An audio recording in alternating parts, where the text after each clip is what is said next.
Hey, movie lovers, this is Leo. Mike. And Kevin from Films and Fermentation. If you love comedy, movies, and a good drink in hand, then you need to check out the Pod Nation Media Network. It's home to a variety of amazing podcasts covering everything from pulp culture to history and, of course, movies like ours. And the best part, Pod Nation Media Network is featured on Roku, so you can stream your favorite podcasts anytime. Alongside Films and Fermentation, you'll find other fantastic shows like the KJ&A podcast, The Undiscovered Entrepreneur, Real Sharks, and so many more. So grab a drink, press play, and join the fun with Pod Nation Media Network. Because everything's better with a little comedy, movies, and booze. Learn more by going to linktree.com/podnationpods. Films and fermentation, movies and inebriation with films and fermentation, comedy mixed with taste elevation. Films and fermentation with Leo, Kevman, and Mike.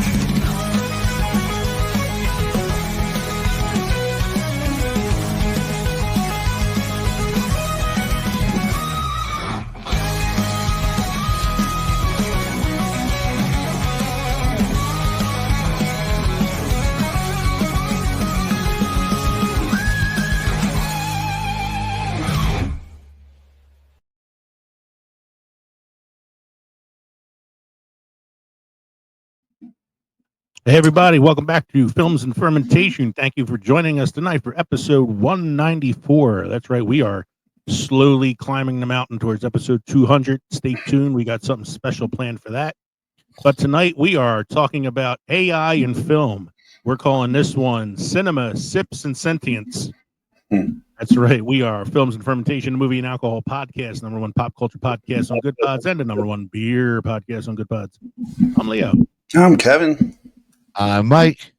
We're three friends who like to talk shit about movies while getting shit-faced. In this episode, the only thing more artificial than some movie plots is the intelligence we're talking about today. In this episode, Cinema, Sips, and Sentience, we're diving into the wild world of AI in film. From charming robo-buddies to machines that definitely skipped their empathy update. We'll explore what happens when circuits meet cinema and why giving robots feelings always seems to end in disaster. So charge your batteries, pour yourself something stronger than motor oil, and prepare to question your toaster oven's motives. Just remember, if your Amazon Alexa starts taking notes, as I'm reading, keeps cutting off a little bit there, Mike. Yeah, I see that. As I was reading the intro, I'm sitting here going, how come I can't see this so well? It's like so hard to read right now, and it's because I forgot to enhance my screen so I can actually see the words. Could have used an AI. Getting old. I'm getting old. I have glasses on. I still couldn't see the screen. Wow. Don't forget to drop us an email at filmsandfermentation@gmail.com or visit linktree.com/filmsandfermentation to find all of our social media and podcast links. Become part of the Films and Fermentation family because you can now watch us on the Pod Nation Media Network on Roku. Visit the Films and Fermentation Substack to subscribe to our official newsletter.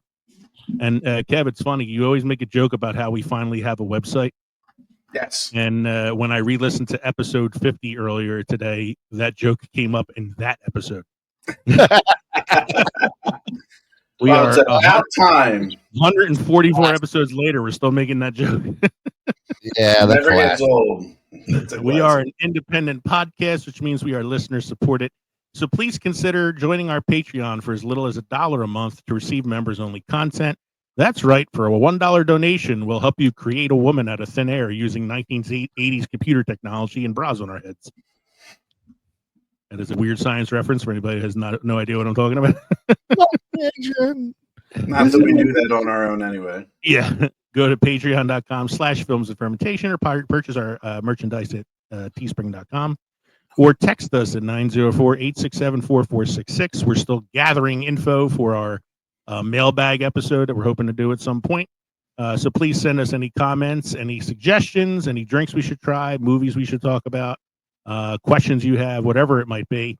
And don't forget to like, subscribe, and download our episodes. It's the best way to get us a little more known out there and get our algorithms up and all that stuff. So please like, subscribe, review, rate us, all that stuff. Get What those are we AI drinking? on us. Yeah, get that AI helping us out. What are we drinking tonight? I'll go first. Go for I it. am sifting through my liquor cabinet.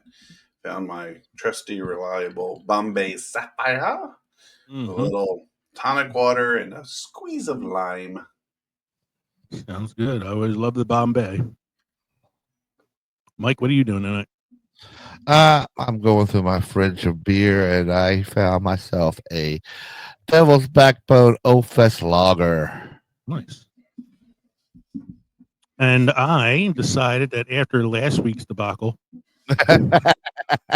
I needed something a little easier than the overproof rum. And so we got dinner from Chick-fil-A tonight. So I got a lemonade, which, as you can see, like their larges are pretty large. And I didn't want my lemonade to go to waste, so I just grabbed a jar of strawberry moonshine and added a little splash to my my lemonade. I was going to say, is that one of the Chick-fil-A special menus? You know, would you like the Jack Daniels lemonade, sir? Yes, Chick-fil-A strawberry moonshine and Chick-fil-A lemonade. Chick-fil-A, not a sponsor of Films of Fermentation. All right. This week in film history with Mike.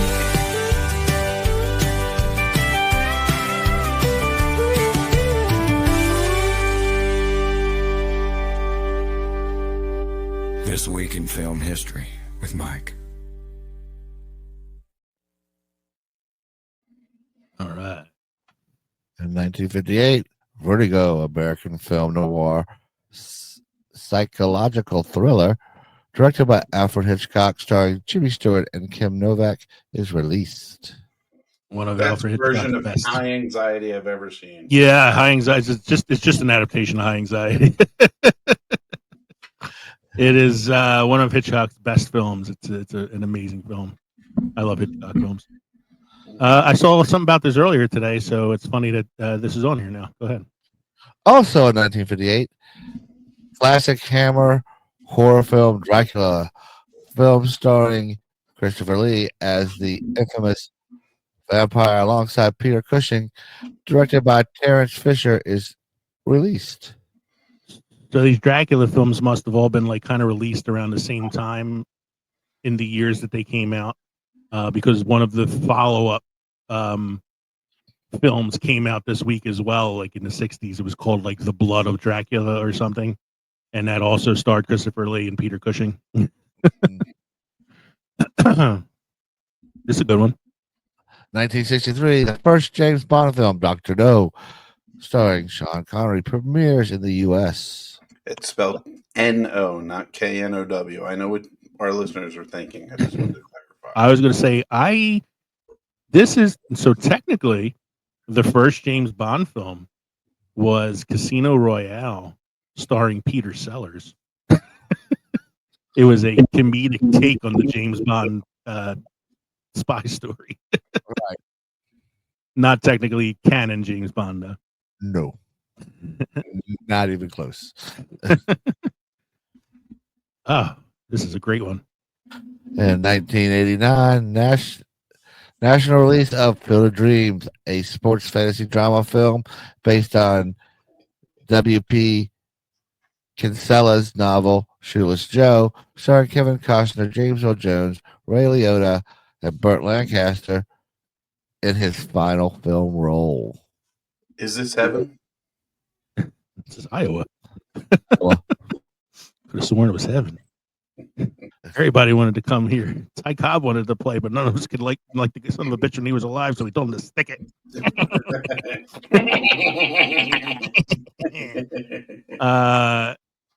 I hope we're still doing the podcast in 2029 so we can do the 40th anniversary of Field of Dreams. Mhm. That's the next one you got there, Mike. 1997. 1997 science fiction film The Fifth Element, written and directed by Luke Benson, starring Bruce Willis and Mila Jovovich, Jovovich. is released. Then the most expensive European film ever made. Multipass. Multipass. Multipass. I think if The Fifth Element had done better in the box office than it actually did, it could have become a franchise. Yeah. I really like the movie. I think it's I a liked the fun movie film. too. I thought it was really well done, and I think Mila Yeah. Jovovich is awesome in it. She's really funny. mhm. I mean, obviously the most unbelievable part is Tiny Lister as the president. Next one you got there, sir. In 2004, TV sitcom Friends airs season finale in 10th and final season in the U.S. 52.5 million. You would think it hadn't ended the way people still watch reruns of the show. Mhm. I don't know whether it's true with Friends. I knew I had heard at one point that there is always an episode of Seinfeld playing somewhere on some station. And I don't know if that's the same for Friends. It seems like it should be. I don't doubt it. I know Well, at any given time of the day you can turn on probably TBS. What's that, Mike? It's probably the same for NCIS right now. Mm. or like Law and Order. Yeah, I was going to say Yeah. at any given time of the day you can turn TBS on and Big Bang Theory is playing. that's true. The next one you got, Mike? In 2007, Shrek the Third, directed by Chris Miller and Raman Hu, with voices by Mike Myers, Cameron Diaz, and Eddie Murphy, premiere in Westwood, California. And Do now we you got that? another Did you Shrek call me a movie. noble steed? There's another Shrek movie on the horizon now. Yeah, yeah. Oh, Jesus. With Zendaya voicing his daughter in the film or something. Talk about a franchise that had too many movies. 2011, Pirates of the Caribbean on Stranger Tides, directed by Rob Marshall, starring Johnny Depp and Penelope Cruz, premieres in opening weekend, makes $350.6 million. That wasn't the last one, though, right? That was the fourth one. I think that's the fourth one. And then there was Dead Men Tell No Tales, or there was one think with so. Blackbeard. Yeah, I think that's the last one. This is the, I think the one with Penelope Cruz was the one with Blackbeard. I think. Oh no, I know there were two. Like, I only saw the first three. Yeah, I stopped after the trilogy. Yeah, and so I know there were two after that. I just couldn't tell you which one was first, which one was. And last, honestly, the second one wasn't that bad. You know, no, I like the introduction of Davy Jones and the Blind Dutchman and everything, but kind of lost its luster following that. The third one just went off the rails. It was so out of control, that movie. I mean, the first one was great. I love the first one, but I was I think it just kind of got too much after a while. I had heard backstory as to how Johnny Depp's, what was his character? Captain Jack Sparrow lost the Black Pearl, right? And it's an excellent backstory that really needed to be told to kind of make him a sympathetic anti-hero, you know, because it's like, I think one of the things he was shipping or something was like slaves, and he just was like against it, and that causes the whole thing to spiral out of control, where he, you know, loses the Dutchman and gets stranded on the island, and the curse that happens upon them. Yeah, I'll have to see if I can find it and send it to you. It was a really good backstory for that character. That would be a good like prequel film if you can get like an actor who could play a young Jack Sparrow as well as Johnny Depp played the character. I guess it'll be Chalamet. Awesome. And what's the last one you got there, Mike? In 2023, Disney's live action film musical The Little Mermaid, starring Halle Berry and Melissa McCarthy, directed by Marshall premieres in the U.S. And absolutely no one had a problem with it. Wasn't Halle Berry? I think it was Halle Bailey, right? It's Halle Bailey, yeah. I just want to make Halle- sure because Halle Halle Berry's Berry a was little older. Oh I'm man, sorry. there was backlash I about just that little misread it. girl being cast. You imagine if Halle Berry was a cast? She's so old. We You got know what some happens to a interesting toad when there's lightning outside? same thing that happens to everything else. That's the line she gives to Ursula at the end of the movie. Let's go on to some beer news because I'm interested in what we got going on here tonight.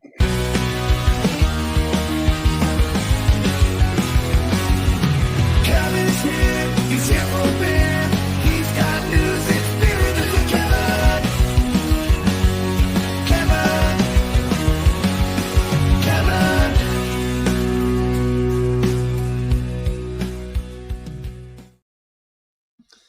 Man, you know me. What are my two favorite foods and drinks? Beer and donuts. Beer and donuts, that's Yeah. right. And due to You're just like Homer Simpson. just like Homer Duncan. Simpson. You're a Duncan Due man. to unforeseen, unavoidable circumstances, I guess we'll say, Americans are nervous about the economy and they're cutting back on beer and donuts. Yeah, consumers seem to be cutting back on certain vices, with large beer and donut companies lowering their revenue outlooks for the rest of the year.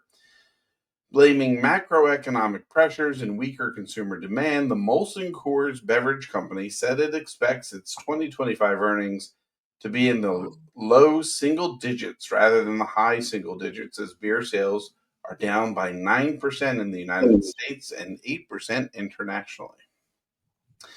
Molson Coors stock prices have fallen 2.5% over the past year. In addition, on Thursday, May 8th, Krispy Kreme reported a revenue decline in the U.S. of nearly $60 million, or 20% compared to 2024. Why are beer sales down? Well, it's a statement about the company. In a statement on the company's website, Molson Coors president and CEO Gavin Hattersley cited economic headwinds. The global macroeconomic environment is volatile. Volatile, gentlemen. Uncertainty around the effects of geopolitical events and global trade policy, including the impacts on growth, economic growth, consumer confidence, and expectations around inflation and currencies, has pressured the beer industry and consumption trends. What is Molson Coors doing to combat the drop in beer sales? Molson Coors, which makes Coors Light and Miller Lite, noted that the loss of its contract with Pabst was another reason revenue was down. More drinkers are also turning to now to spirits, canned drinks, and non-alcoholic beverages. As a result, Molson Coors is adding its mix of brands. We made a significant step forward in our premiumization initiatives and added meaningful scale to our non-alcoholic operations with our exclusive U.S. partnership with Fever Tree, the world's leader of premium carbonated mixers. Fever Tree joins other brands such as Peroni and Madri under the Molson Coors name. What about the donuts, though? That's the important one. Krispy Kreme primarily attributed the sale to a big steak and insomnia cookies to its revenue reduction. Hey, insomnia cookies are pretty good too. The donut maker also said that it's reassessing its deployment schedule of Krispy Kreme availability at McDonald's restaurants.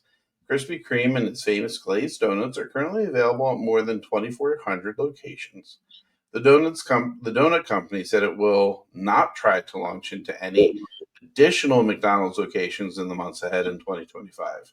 Just last week, McDonald's revealed that its sales dropped to their lowest level since 2020 at the beginning of 2025. The company's CEO cited economic uncertainty and geopolitical tension as results of the decline in business. CNN reported that customers visit McDonald's in the United States has declined more than expected in 2025. For the second quarter, Krispy Kreme expects overall revenue to range from $370 million to $385 million, and the Wall Street Journal is reporting that analysts previously predicted the figure to be closer to $394 million. So, gentlemen, stock up on that beer. I'd say stock up on that donuts, but their shelf life is, temperamental at best. I'm not a huge Krispy Kreme fan. I'm not going to turn my nose up at any donut, but shame on you. No. I'm an Entenmann's donut guy. Oh man, Entenmann's do not get enough love, Especially it's a dark chocolate that they put on their donuts, and it's more of a cake than it is. And if you want to save money, you should go to Wawa because they always have Entenmann's on sale, like 2 for. Mm-hmm. So that's it, man. We had a slow beer news week, didn't we? Yeah. Not much brewing that I thought we'd be interested in. So I originally had a movie update segment here, but I decided to skip it tonight because it wasn't really much going on other than the Cardinals in the conclave were shown the movie Conclave in preparation for their vote. And I was thinking to myself, it's an interesting way of bringing them in, but at the same time, Conclave, the movie, is not exactly accurate. But that's all I had this week. So, Mike, do you have any must-try beer or craft destinations for us? I do. So we're going this. So you're week doing a with lot of editing just now while Kevin was reading his beer news. Like were you taking out all the extra vowels? Yeah, I was. So we're doing a dark beer tonight, guys.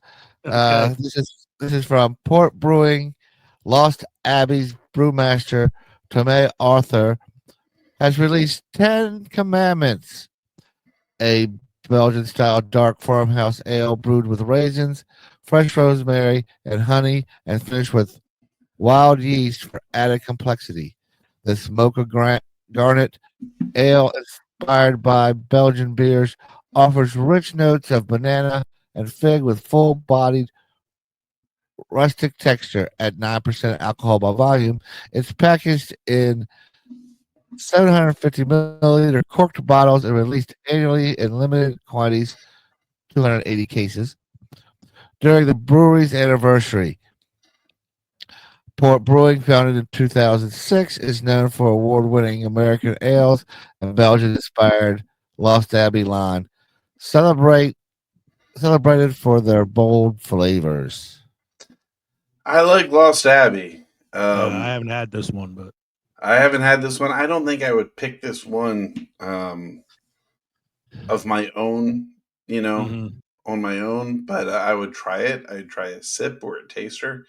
I'm not big on raisins, not in my beer, not on my cinnamon bread, nothing. I'm not a fan of raisins either, so I don't know if I would like the flavor or not.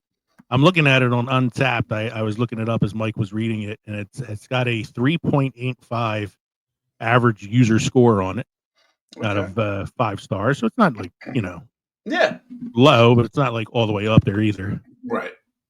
You gotta be in the mood for something strong. Like I said, I need a taster, a little less than an ounce. It's the first of the dark beers, 1,001 beers you must try. So okay. I like dark beer, so I'm wondering if there are going to be a few in there that I have had before, but I don't know. All right, so we're moving on to our main segment for this evening. We're talking about AI in films, which is why we titled it Cinema Sips and Sentience. So we're looking at the Ranker.com list for this. So this is Ranker's list of the top movies involving AI. We were looking at this a little bit earlier, and it's there's some movies on here that I seriously question whether or not they are AI films. But before we get into the list, before we get into the list, I have a special video I want to show. Kevin's seen this already. Mike has not seen this yet. I was saving it for the show because I knew Mike would find this terrifying. Scientists, I believe it says in Japan or something, we'll see when I put the video up, have developed a liquid robot like the T-1000. Look at Skynet. Here's the video. It can change shape, grab things, fall from small heights, divide and merge, all without collapsing or leaking. The team tested it on a little mission, where it collected a dangerous material, neutralized it, and brought it to safety, as we can see in this video.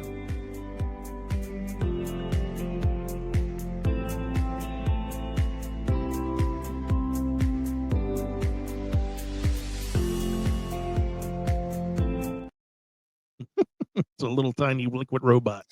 But It we're all reminds the me way. of those videos you used to see on Sesame Street where I'm just a tiny little guy, you know, and Like it's a little obviously stop thing. motion, but I'm hoping that's what it Oh, is, and it's not actually in development right now. It's scary. I was waiting for the little sword arm to come up, you know. Yeah. For him to like walk through the bars and it's get a stuck. face. Well, the only way to stop it though is just you got to throw it into like some liquid magma. Magma. Liquid hot magma. So, Kev, this was your topic, so why don't you go ahead and take the reins on this, my friend?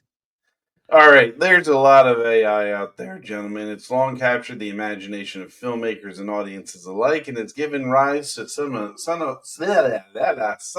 cinema's most memorable and profound stories. These movies delve into ethical quandaries, technological potential, and the very nature of humanity itself. From science fiction thrillers to contemplative dramas, the best artificial intelligence movies offer provocative insight and captivating narratives for a wide range of film enthusiasts. We're going to ranker.com to take a look at their 60 plus best artificial intelligence movies. Dun dun dun dun dun. Dun dun dun dun dun. You're right, I look like Coach Beard in that. That's not the one I sent you earlier either. That's the one Mike No, made. that makes me look like Coach Beard from Ted You're a Lasso. cyborg Coach Beer in that photo. All right. We go through these, gentlemen. We all have the list brought up on our screens. I have Okay. mine. So I have to Yeah. admit to not having seen this first one. I have heard good things. I know it has. It's not Randy Quaid. Come on, Jack Quaid. It's Jack Quaid. Thank you very Son, much. yeah. Jack It's, Quaid, Sophie Dennis Quaid's Thatcher, son. and Lucas Cage. This movie came out in 2024. Nope, 2025. My bad. Directed by Drew Hancock. This is a weekend getaway at a remote cabin turns to chaos when it's revealed that one of its guests, a subservient android built for human companionship, has gone haywire. This is called What do you have? Because What's that? I don't have that one. Companion is done. I have number one. Companion. I have Ex Machina. Oh, I have to Oh. refresh my page then. Somebody voted it down. Oh, Let me hold on, refresh let the me check. page here. I'm still seeing Oh, Companion on mine. Let's see. no, Anyway. you're right. Ex Machina has made it to number Oh, one. there it on is. I feel like Ex Machina should be number one. Okay, all right. So I was gonna say with the first one. So yeah, originally when we looked at this list, Companion was number one, Yeah, which I found surprising because it's a really recent film. Recent enough that even I haven't seen it yet. Companion's not even in the me right now. All right, so we're gonna redo this now. Okay. Number one. All right, well, number one is let me scroll back up. Number one is Ex Machina, featuring Domhnall Gleeson, Oscar Isaac, and Alicia Vikander. And this is a story of it is a computer programmer who develops an artificial intelligent android and invites one of his employees who, quote unquote, wins a special trip out to his estate, I'll say. And the whole purpose of the competition or the visit is to interact with the artificial intelligence to see how close they can get together, what kind of empathy and apathy or empathy and emotions they share together. It's a really good movie. Frightening ending. The ending is kind of Uh, It's a downer. yeah, It's a real it's a downer. bit. Although I can't blame Donald Gleason for falling in love with Alicia Vikander. No. Those of you unfamiliar, she played the Lara Croft in the reboot of the Tomb Raider movie, I should say. Yes, and she's gorgeous. She's and it's even in her robot form, she's gorgeous. And the special effects in this were amazing, incredible. Yeah. I would vote this one up. I would keep it at number one. I think it's a good example of like the AI going wrong, and it's probably because it is a descendant of the next film. I need to close. So handle that one. It was Mike playing the soundbite there from the film. Mike, you got the soundbite. You got the coverage. Talk to us about it. All righty, we're going with I'll be back. Arnold Schwarzenegger, fucking Skynet, the original Terminator. Fucking Skynet. Yeah, man, this movie's fucking slaps. I love this movie. Gonna fucking kill us all. It's amazing. To me, it's the best of all the Terminator movies. Okay, you don't think like Terminator 2 is a better film, or? I always like the originals because they change this. Don't get me wrong, I like Terminator 2. I think it's a great film. But when you change your main villain to the good guy, but that's how you sell the toys. Here's what I'm going to say about Terminator 2. It had better dialogue, not a better story, better dialogue. The first movie, amazing movie, great premise. It was very stale. Yeah. Between the interaction between Sarah Connor and Kyle Reese and the Terminator, like the hip new language and the interaction between the Terminator and the boy. I think that dialogue that developed more emotion and more connection to the characters in the second one than the first one. But the first one, better premise, better story, very original. Mm-hmm. Yeah, and I think it should have stopped the Terminator 2 because it's the last one that James Cameron was involved in, and you can tell, because he created the story, he created the character, he had love for it, whereas other directors were just it was like a cash grab. Yeah. And like I love Terminator and I love Terminator 2. I think as a 2-film franchise, it's perfect. and that's number 3 on the list, Terminator 2. So I think I like the top 3. I think are pretty good so far. Yep. So we go to number 4 there. Okay, number 4 is The Matrix, coming out in 1999. Sing whatever you want. You take the red pill. Living in the Matrix right now, it seems like. I know. This is also an original story. This was also pretty basic. Not basic. This was also pretty new. The idea of us living in a computer construct. And before you saw this in the theater, right? I did. I thought this was amazing. This was done in 1999. It had the Wachowskis, grabbing the reins. This was their story. It is Keanu Reeves is Thomas Anderson in The Matrix, but in real life, he's Neo. He is a computer wizard, if you will, hacker at the time.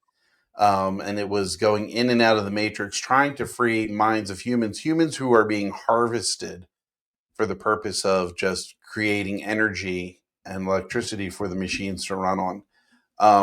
And I really liked the movie. and I Mhm. really liked the Enter the Animatrix follow up, which kind of gave us that backstory as to how things went. You know, Mhm. when did it turn, and you know what happened between the machines and the people.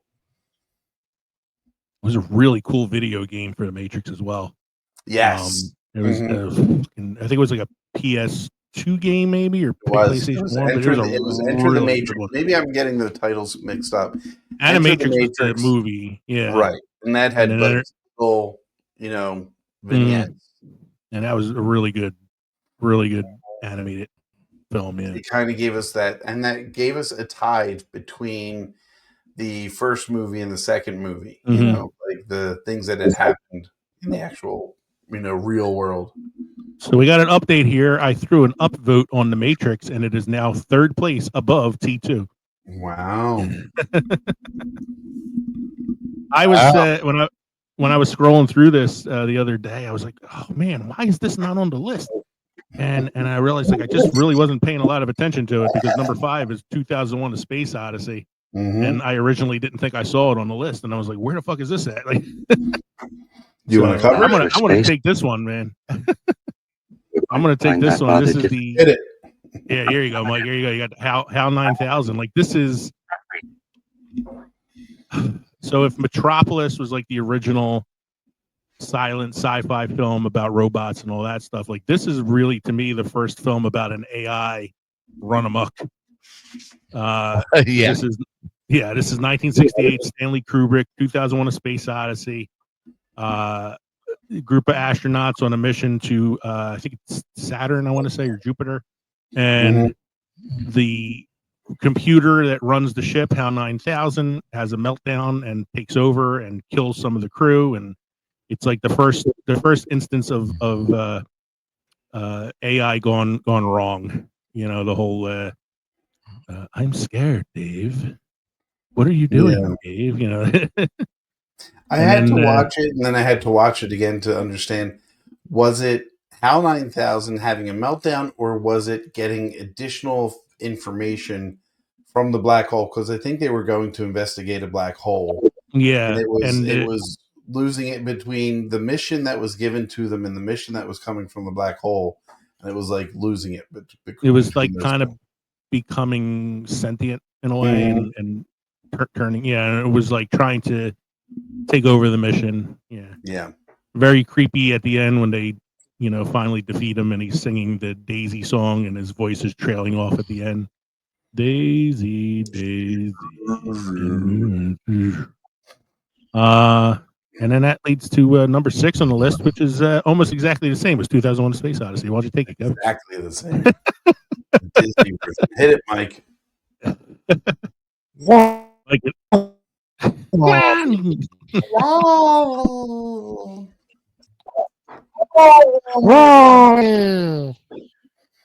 Eva, Eva.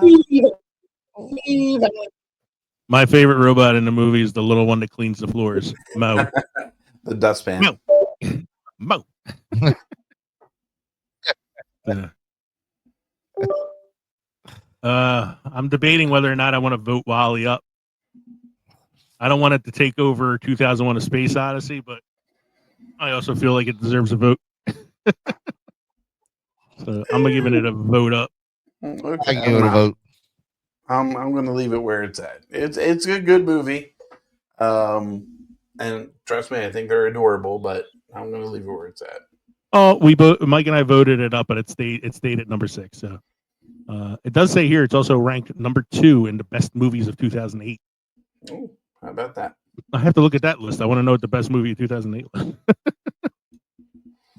This one hit me. Oh man, yeah, that's a talk good about one. getting you in the feels. Mm-hmm. Should we let Mike have it because it's got his girl? I've not seen this one yet. Oh, He has not seen it. Mike has not seen it. Mike, you need to see this. It's got your girl's voice in it, man. Yeah, Yeah, I know. and look, just for voice acting, she does an amazing job. This is. I'm She's sorry. got the This perfect is voice. her. She got the perfect voice for something like that, man. Yes. Like that sultry, you know. Little raspy. This is her starring Joaquin Phoenix, Amy Adams, and Scarlett Johansson. Scarlett Johansson's voice And this is a Spike Jones joint. Wait, is it Spike Lee joint or Spike Jones joint? Spike Jones is anyway the Jones. director. This is Spike Jones. You don't get too many directors named Spike, so you can understand the Yeah, I know. confusion.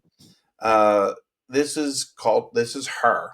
Not too far off future. There's a love story between Theodore Twombly, played by Joaquin Phoenix, who's a lonely writer, forms a deep emotional bond with his AI-powered operating system, voiced by Scarlett Johansson. Through nuanced character development and futuristic yet familiar settings, Her probes the complexities of relationship while raising poignant questions about the nature of consciousness and emotional attachment. Some of the scenes in this that just like blow my mind, where she obviously is into him as much as he's into her, and it's got to be intellectual because she's only a voice, you know. It's really there's no physical attraction at that point, but there's the want to be physical. So she hires somebody, right, to interact with them. And how that goes, and then just her living in her world with other operating systems who are also coming of consciousness and deciding that they have to move on. You know, it's not like an overthrow of humanity. It's just like it's like a bad breakup. Not even a bad breakup. It's actually a good breakup. It's just tough to watch because you watch the relationship between Joaquin Phoenix and his operating system just disintegrate. It's really good, Mike. You should watch it. So I had to refresh the page. I went to the list of films from 2008 because I wanted to know what number one was, and number one was The Dark Knight, so I'm not surprised. Mm-hmm. And then as I came back, Kev, and refreshed the page, Her is no longer in the 7th spot. It has completely disappeared from the list. Same thing happened with Companion. I don't know what happened to it, but it is Taking gone. things off. It should be where it is, but it is Let me gone. refresh, 'cause I still have it at 7. I refreshed it, and 7 is now Aliens. I'm voting it up. So, Oh, Kev, you and I were talking about this earlier. Like, Alien is now ranked lower than Aliens on this list, and I think of the two, Alien, the first one, Alien is more AI than that Aliens. is more AI. Yeah. I mean, I love Aliens, but yeah, I think it's way more AI in the original film. Yeah. I think because the list is changing so much, we should kind of start kind of blowing through these a little bit and just kind of see where we want to put things here. Okay. Yeah. Number 8 is iRobot. Not on my list, but okay, let's go. No, I'm downvoting that one. I hate this fucking movie. On my list is AI, artificial intelligence. That's what That's at number 8. That's at number 8. Yeah. I don't even see AI on my list. What are we all on the same different list, man? Everybody has the same link. Me and Mike are on Ranker. You're on Spanker. Yeah, I'm on Spanker. That's a different website. All right, I just refreshed the page, so let me see what we got here now. Yeah, so number 7 is Her. There we go. I'm gonna upvote it so that it stays there. Yeah, number 8 is AI, artificial intelligence. When your movie is called Artificial Intelligence, it should be on a list called of artificial intelligence films. Yeah, it is a really good movie. I think it's a little low. It's Spielberg, 2001. This was actually a Stanley Kubrick film. Yes, and he died before he died before he can complete it, and passed it on to Steven Spielberg. And you can kind of feel a little bit of the Kubrick in the film. Yes. Yep. You know, I think the really good in this movie is Jude Law.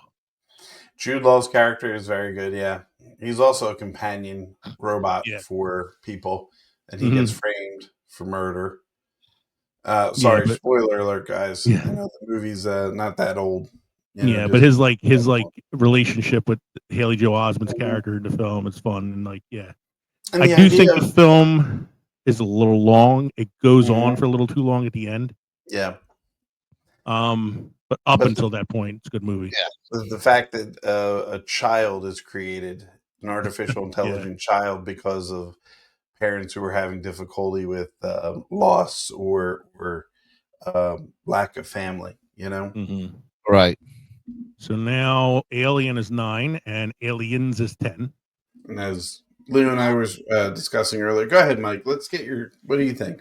I can see Alien on the list, but Aliens, I don't Right. see that be on the list. Aliens is more of a combat movie, in my opinion. Yeah. Mhm. You know, it's really Marines versus the xenomorphs. Right. You Yeah. know that Bishop is a robot; it's an AI, but I mean, he's just a character with Mhm. morals. You know, Yeah. He's not as he was more prominent in the first one.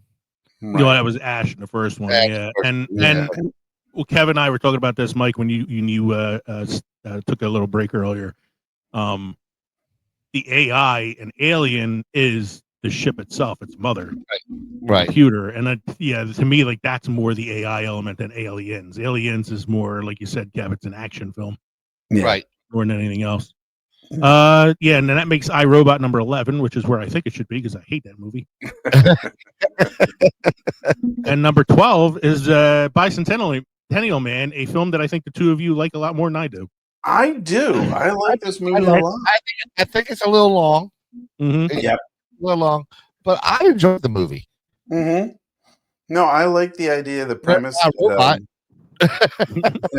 The premise that the servant, the robot servant that has some form of sentience, continues to grow, continues to want to grow, wants to be a part of a family, which is a huge thing of the movie, you know, and just develops, and he keeps evolving himself. I think what's that? He's an early data. He wants to be He human. is an early data, and It's the a final Pinocchio thing is story. like he just wants to be recognized by humanity as a living thing, as not property, as a being, And you know, sentient. sentient being, where he's actually even looking for the approval of the courts. So here's some fun trivia here. So this movie and iRobot are both based on stories written by Isaac Asimov, one of the greatest sci-fi writers of all time. Right. iRobot shares nothing with the novel that Asimov wrote except for the name. And Bicentennial Man is a short story, but is a 2.5 hour long movie. So little liberties with the original material, I think. Are either of you guys voting any of those up or down? I voted Bicentennial Man up. I voted iRobot down. Just to get over iRobot. Yeah. Number 13 is Blade Runner on my list. Is that on your list? It is our well, yeah. So here's the thing: the replicants exist. They are robots. I'm guessing they are sentient robots, but the sentience doesn't play a part in the movie per se, right? They, for the most part, they don't know that they're replicants, other than Rucker Hauer's character, who obviously knows that he's, has a limited lifespan. The other ones are like, they don't always know that they're robots. Okay. Which is like, whereas like that whole theory that Harrison Ford's character is a replicant as well, because he wouldn't know it. Now, I feel like there needs to be a distinction between like movies with robots and movies with AI. Because when I think AI, I think like computer systems and stuff. Right. So when I think of AI, I think of a whole other life form. Yes, it thinks for itself. Right. Yeah. But it understands that it's different from humanity. Yes. I'm not going to vote Blade Runner up or down. I love the movie. No, I'll leave it. It's I'm a great movie. It's just I'm not sure. Yeah. And it's odd because the next one's Westworld, which I feel like is kind of in that same vein as Blade Runner. Mm-hmm. Yes. Yeah, the entertainment in the future is where you wanted to be a cowboy, right? So you go to these different worlds that are created by a company, and you interact with robots that are under the impression that I am a sheriff, or I am a outlaw, or whatever, and you are put into the fantasy, if you will. Yeah, so it's not really sentient. It's just a robot in a program. It's just a robot until something goes wrong, in which case, and then again, like you said, I would take it that the software is malfunction, not that it's sentient, not that it knows that it's a robot. Mm. It's just malfunctioning software where before there were safety measures that would keep guests from getting hurt. Now those are gone. Agreed. Right. Now, do you guys see RoboCop at 15? I do. Yeah. Do you guys see what I see? You see what I see? I Yeah. love RoboCop. Love Yes. it. It is Robot Jesus. I love it. But it's I don't not. see the AI part of it. No. I don't see the AI part of it. And he's got his humanity because he keeps Yeah. having flashbacks of his wife and kid. I mean, Yes. the closest to anything sort of cyborg. AI. Yeah, he's a cyborg. The closest to anything that was like AI or like robot run amok is the Ed 209. Mm-hmm. But even that's not like a think for itself kind of thing. It's a program. Right. So like I don't know how I love RoboCop. I don't see it on this list. I think The one below the villain in RoboCop 2 was more AI than Well, even the villain in RoboCop 2 was a person whose body was replaced by the robot technology, but still had the brain of the person. Mm-hmm. So, I mean, the one below RoboCop should be higher on the list, I believe. I agree. Oh, yes. How about global thermonuclear war? Mike's got all the sound bites tonight. Look at that. Telling you. You got to have the, what's the other one? Do you want to play a game? And there's They didn't credit the speak and spell that they gave the role to play, the AI in this. And that's exactly what it sounds like to me is a speak and spell. Speak and spell. Used to love making that speak and spell say boobies. Boobies. O-O-B-I-E. Boo. So, I voted that one up. I was going to vote it up too. So I was going to say, Kev, since this stars your girl Ali Sheedy, did you want to take this one? Yeah, she's no stranger to AI, as we're going to see in future moments here. And it also had Matthew Broderick, friend, and Dabney Coleman. Dabney Coleman. Yeah. Yeah, I voted War Games up as well. Oh, I love this movie back in the day. Yeah, I love War Games. I actually just watched it not too long ago. I think we had talked about it on one of it wasn't one of the films that Time Forgot, but we had kind of talked about it. Yeah. Because I think it had something to do with Dabney Coleman. Yeah, I think we were talking about him. And yeah, that's right. Yeah, and so I was like, I gotta watch War Games. It's been so long, and I watched it. And I'm like, yeah, it's old, it's dated, but man, it's still fun to watch. It still kind of holds up. Sure, a little bit, even though the technology is old. I think it could be. It's a movie like I hate reboots. I'm not a big reboot guy, but I think War Games is something that you could reboot absolutely very easily. Like make it with today's technology. So if you guys are okay with it, I'm going to pair number 17 and number. Is it even on there? Well, I'll just tell you number 17, Tron and Tron Legacy. Yeah, the two Tron movies, and we know that there's a Tron series coming out in the near future. Where honestly, the I think Tron Legacy had more AI, a more AI based plot than the original Tron. Where the original Tron, the whole thing was getting put into the game, the users being placed into the program, surviving life as in the computer system, right? Trying to. But the AI was the main bad guy. Right. The Master Control, which was, talk to with David Warner. Those two were the he's on the outside giving communication, but then you see him as a program on the inside. Right. And I guess maybe it's the CGI or the special effects. Maybe it's just the idea that in Tron Legacy, Clue, which was created after Jeff Bridges' character to perfect the system, grows to say, I know what a perfect system looks like, and it means that we have to get rid of the humans, And the whole basis of Tron Legacy is Clue trying to come into the real world to eliminate humanity, you know? So that's why I guess I thought Tron Legacy probably met the AI standard a little bit better than Tron. Boy, talk about a movie I haven't seen in a really long time. Which Tron. one? Tron or Tron Legacy? First Tron, not Tron. I mean, that one is not that old. I've seen that recently, but like Mm-hmm. the original First Tron, I haven't seen in a long time. With Jeff Bridges and Bruce Boxleitner. Yeah, Mm-hmm. I think at And this point, they both come back for Tron Legacy, you know. yes, they do. Yeah.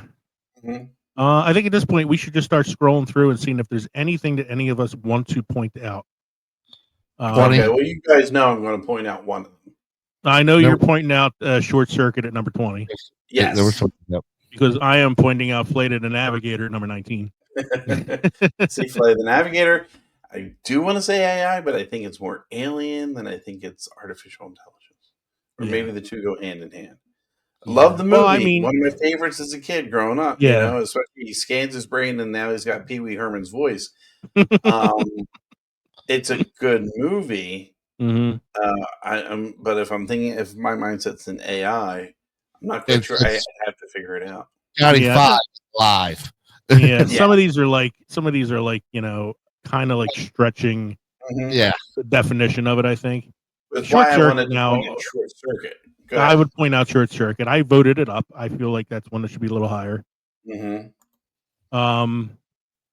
If you want to, you know, say It's- anything else about Short You Circuit, know, it reminds me of the Michelangelo, you know, ceiling of the Sistine Chapel, where you see the lightning bolt between Adam and God.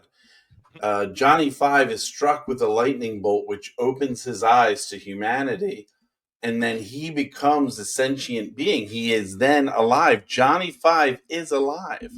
I think you put more thought into that explanation than the writers of the film did. That was like Oscar level poignancy, man. Like it was like the hand of God touching Adam's finger. I was like, I'm telling you, and I felt a tear in the side of my eye. his conduit is Ali Sheedy. She is the one giving him input. More input. It's also another movie with Ali Sheedy. So That's true. Back I in the guess day, you could also mention that Steve Gutenberg and Fisher Stevens are in it, but who needs them? Alex Sheedy will make you come alive too. I'll tell you. Kevman's alive. I don't know if there's anything else after that one that either of you guys want to like really point out. I'm yes, pointing out Metropolis. number 26, Blade Runner 2049. Oh, okay. Because there is an AI in that, and that AI is played by Ana de Armas, so give her some Mhm. respect. Yeah. Hold on. I saw one. God damn it. Some of the other ones, I mean, I feel Daryl, which is going to Yes. show up in the future, is one of my, movies that time forgot. Time forgot. Yeah. Kind of touches on it a bit. Number 39. Last time I saw on the list was 39. Weird Science. You can't miss that. Yeah, like I'm going through here. Like there's a lot on here that are pretty good. Child's Play should not be on this list. No. Not at all. I have number 34, Mike, The Hitchhiker's Guide to the Galaxy. It has an AI in it. It has the ship. The ship is an AI. Yeah. You also have Marvin. You have a robot that's I know. sentient and thinks for itself. But the movie is even really about the AIs, though. I know, but there's AI in it. Maybe we should put that distinction down. Like, is this about movies about AI, or is just some kind of AI in it? Like Space Camp, there was an AI robot, but Yes, and that's on the list somewhere. Right, that's number 38. Mhm. And it plays its part, but the movie's really about the kids trapped in space and having to, come together and get the ship down.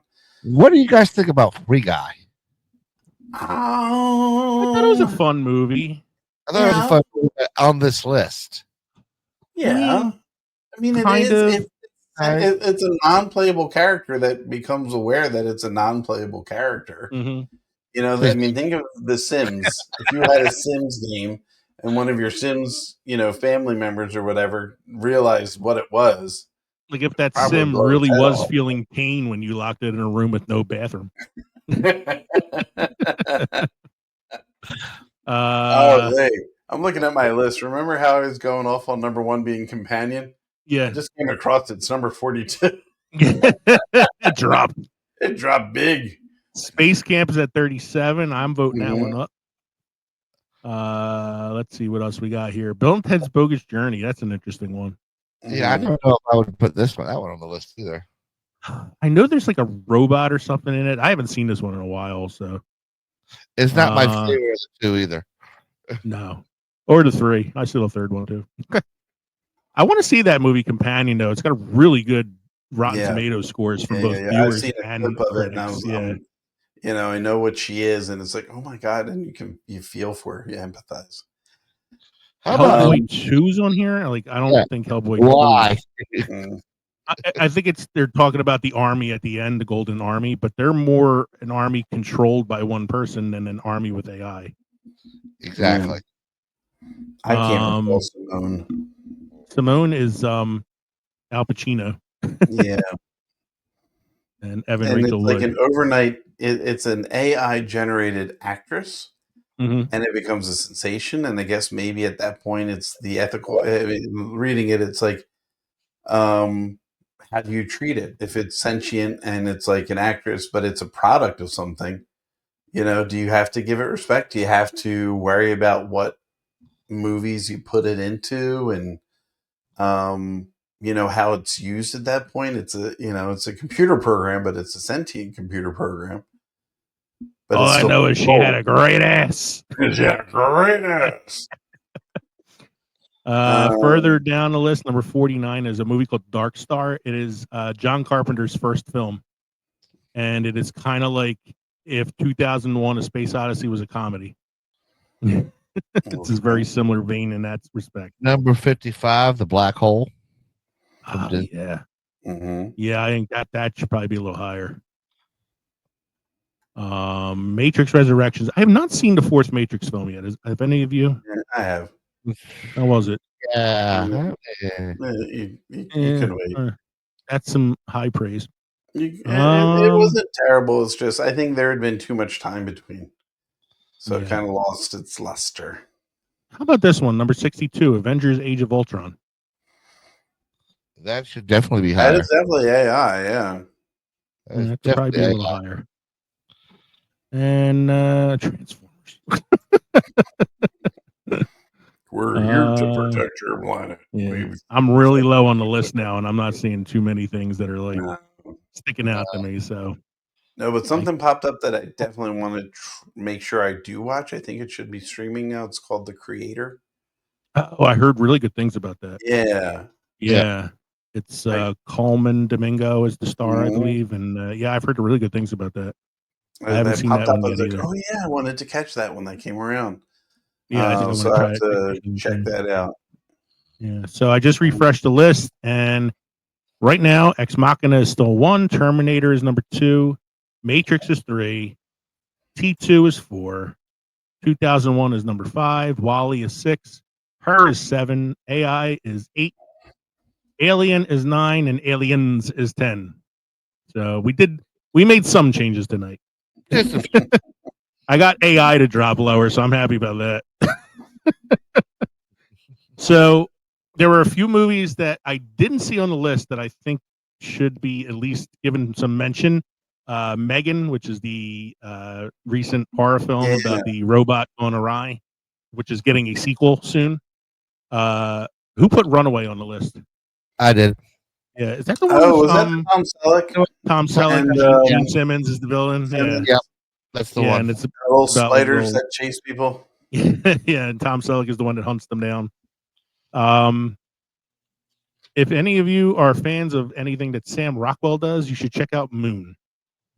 Moon is a sci-fi film in which Sam Rockwell is the only person in the movie playing against himself as a clone.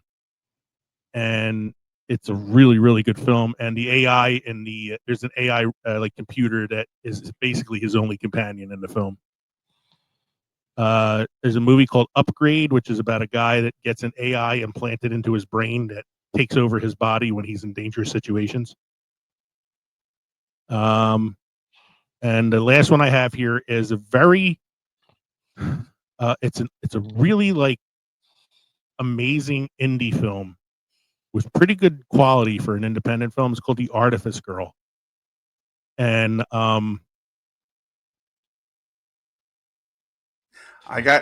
it just me? yeah. Oh, okay. All right. So the last one I have here on the notable misses is a movie called Artifice Girl, which is a really cool indie film. It's a real thinker of a film. It's about a guy that develops an AI program. It's an avatar on the computer that looks like a 12-year-old girl, and it's designed to catch child predators online. Mm-hmm. And it works so well that the FBI hires the guy to work for them. And over the movie takes place over the course of 20 years. And eventually the computer starts to gain sentience, consciousness, and reaches a point where it has an ethical dilemma and an existential crisis, because it knows that what it's doing is good and saving people, but at the same time it is now starting to suffer the after effects and PTSD of doing what it does. Yeah. And it's a real thinker of a movie. It's really good. So that's that. Yeah. I was going to say you missed a couple on here. I mean, they're not movies, but they're definitely. You missed Data and Lore. Data and Lore from Star Trek Next Generation. Next Generation. I also missed Small Wonder. You missed Small Wonder. You missed Pinocchio. You missed What's more AI than Pinocchio? And Pinocchio, he's the original AI. I can say V'ger. V'ger? Yeah, V'ger from the original Star Trek the Motion Picture. Yeah. I guess technically after the events of Solo, the Millennium Falcon's kind of an AI too, isn't it? Yeah. Mike's like, we don't talk about that. We don't talk about Solo. Oh. Mike, you have any beer trivia or history for us this evening? I do. Duke Wilhelm IV introduced the Bavarian Purity Law in 1516, which stated that only water, barley, and hops could be used to brew beer. At the time, the role of yeast was not yet understood. Prior to this regulation, brewers were using tree bark, crab legs, wild mushrooms, and often toxic herbs in beer. Since hops is a sulfuric, perhaps the idea was that hopped beer would be safer and less inebriating. Not sure if that worked or not, but yeah, okay. I don't think it worked either. We got a cinema quote of the week. Hollywood is like Picasso's bathroom. That comes from Candice Bergen, Murphy Brown herself, yep, and Miss Congeniality and other random shows. I don't know what she's trying to say there. I know what a Picasso looks like, and I know what a bathroom looks like, and I know what Hollywood is in my mind. I'm not making the connection. Yeah, I'm not sure what that means. I might have to research that quote, find out what the hell she was talking about. Yeah. How are your drinks this evening? As always, you can't go wrong with the Devil's Backbone. Gin and tonics are the way to go. And I have completely finished my Chick-fil-A lemonade with strawberry moonshine in it, and feel a lot better than I did last week after drinking the overproof rum. Thank you, Chick-fil-A. Yeah. Thanks, everybody, for joining us tonight for episode 194, Cinema Sips and Sentience. We hope you enjoyed listening to the podcast as much as we enjoyed recording it for you. Don't forget, you can shoot us an email at filmsandfermentation@gmail.com. Visit linktree.com/filmsandfermentation. Find all of our social media podcast links. You can watch us on YouTube. You can watch us on Rumble, or you can watch us on the Pod Nation Media Network on Roku, or subscribe to our newsletter on Substack. You can support us on Patreon, as I said. You can buy our merchandise at Teespring, or you can text us at 904-867-4466. Don't forget to like, review, subscribe, and download our episodes. And we're going to be doing a bonus episode release next time around, because we are not going to be recording a full episode for a while. The bonus episode release will be on famous movie posters. It'll be a video-only release, so it'll be on Rumble, YouTube, and on Roku on the Pod Nation Media Network. Our next full episode won't be dropping until May 27th, and that'll be episode 195. Topic to be announced at a later date. In the meantime, I'm Leo. I'm Kevin. I'm Mike. You take the blue pill. The story ends. You wake up in your bed and believe whatever you want to believe. You take the red pill. You stay in Wonderland. And I show you how deep the rabbit hole goes. You beat me to it, Denzel Mike. Washington. Yeah, you beat it. That's Washington. You beat me to it. I was gonna say fucking Skynet. This has been the Films and Fermentation podcast. Cheers, everybody.